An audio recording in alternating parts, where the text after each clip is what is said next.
Hi guys, welcome to RK business vlog. ఈరోజు vlog వచ్చేసి చూడండి, రాత్రి నానబెట్టుకున్నాను బాదంలు. ఇవి అయితే ఇప్పుడు నేను తొక్క తీసుకుంటున్నాను. ముందుగా ఈరోజు బిజినెస్ కాదు, వ్లాగ్ చేస్తున్నాను. నేను ఇంట్లో డైలీ ఏం చేస్తాను ఏంటనేది వ్లాగ్ అయితే తీస్తున్నాను. ముందుగా బాదంలు నానబెట్టుకున్నాను, రాత్రి పూటే నానబెట్టేసి ఉంచుతాను. నేను తొక్క తీసేస్తున్నాను. మొత్తం బాదం మొత్తం తోలు తీసేస్తాను. ఈ రకంగా బాదంలన్నీ తొక్క తీసి ఉంచేసుకుంటాను.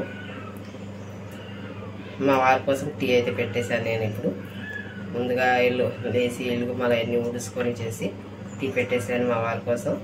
ఈ బాదాంలు తొక్క తీస్తున్నాను. ఈ రకంగా చూడండి, ఇప్పుడు నేను బాదం మొత్తం తొక్క తీసేసాను.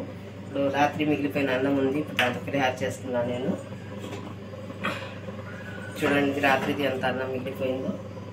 ఇది వేస్ట్ చేయటం ఇష్టం లేక నేను దీంతో పులిహార చేసేస్తున్నాను.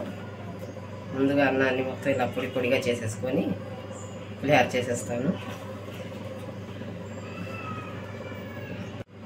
చూడండి, మిగిలిపోయిన అన్నాన్ని రాత్రిది ఈ రకంగా మొత్తం పొడి పొడిగా అయితే చేసేసుకున్నాను. ఇప్పుడు తాలింపు పెట్టుకుందాం. నేను 2 నిమ్మకాయలని రసం తీసి ఉంచేసుకున్నాను. చూడండి, ఈ రకంగా నిమ్మకాయ రసం తీసి ఉంచుకున్నాను. 4-5 పచ్చిమిర్చిని ఈ రకంగా సగానికి కట్ చేసి పెట్టుకున్నాను. కరివేపాకు కూడా కడిగి పెట్టేసుకున్నాను. ఇప్పుడైతే తాలింపు పెట్టేద్దాం.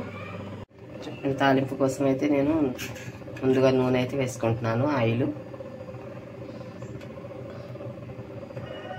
పులిహోరలో ఆయిల్ కొంచెం ఎక్కువ ఉంటేనే బాగుంటుందండి, రుచిగా ఉంటుంది.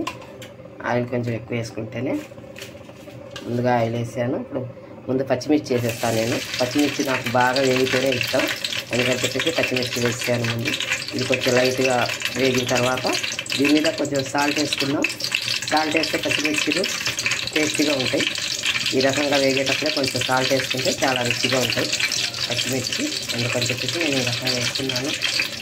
ఇప్పుడు దీన్ని కొంచెం వేసుకుందాం మనం. ఈ రకంగా అయితే కొంచెం ఫ్రై చేసుకుందాం.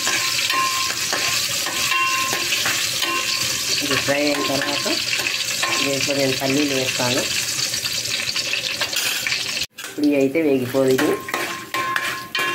చూడండి, ఈ రకంగా ఇవి అయితే వేగిపోయింది. ఇప్పుడు దీంట్లో నేను కరివేపాకు వేస్తాను. కరివేపాకు వేసాను.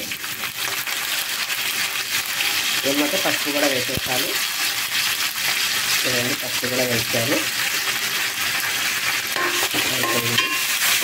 స్టవ్ ఆపేసి ఇంకా రైస్ వేసి మనం కలుపుకొని దీంట్లోనే నిమ్మరసం కూడా దీంట్లో తాలింపులో వేయకూడదు, రైస్లో వేసి కలుపుదాం మనం నిమ్మరసం. స్టవ్ అయితే ఆపేసాను. నేను ఆపేసాను కదా గ్యాస్ స్టవ్. ఇప్పుడు నేనైతే రైస్ అయితే వేసేస్తున్నాను. దీంట్లోనే అన్నం మొత్తం వేసేస్తాను. చూడండి, నేను నిమ్మరసం కూడా వేసాను దీంట్లో. ఇప్పుడు ఇదంతా కలుపుకుందాం.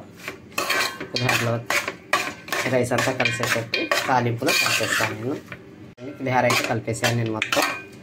ఈ రకంగా పులిహోర మొత్తం కలిపేసాను. నేను జ్యూస్ చేద్దామని చెప్పేసి దానిమ్మకాయలు కూడా ఒలుస్తున్నాను. నేను ఒలిసి గింజలు తీసేసుకొని జ్యూస్ అయితే తయారు చేస్తాను. నేను ఇప్పుడు దానిమ్మకాయలని కూడా నేను ఒలిసి పెట్టేసుకున్నాను. ఈ రకంగా దానిమ్మకాయలు కూడా ఒలిసేసాను. ఇప్పుడైతే నేను కిందకి షాప్లోకి అయితే వెళ్తాను. ఇప్పుడు దాకా మా వారు కూర్చొని ఉన్నారు. ఇప్పుడు నేను వెళ్తున్నాను షాప్లోకి. అక్కడ వెళ్ళి అక్కడ తీద్దాం. ఇప్పుడు నేను షాప్లోకి అయితే వచ్చేసాను. మా వారు ఇవన్నీ సీల్ చేసి పెట్టేశాను. ఇప్పుడు నేనైతే ఈ షీట్లకి ఇవన్నీ జీడిపప్పులన్నీ షీట్లకి కొట్టేసుకుంటాను. చూడండి, ఈ రకంగా మా వారు ఇవన్నీ ప్యాక్ చేసి పెట్టేశారు. ఇప్పుడు ఇవన్నీ నేను దీనికి షీట్కి కొట్టేసుకుంటాను.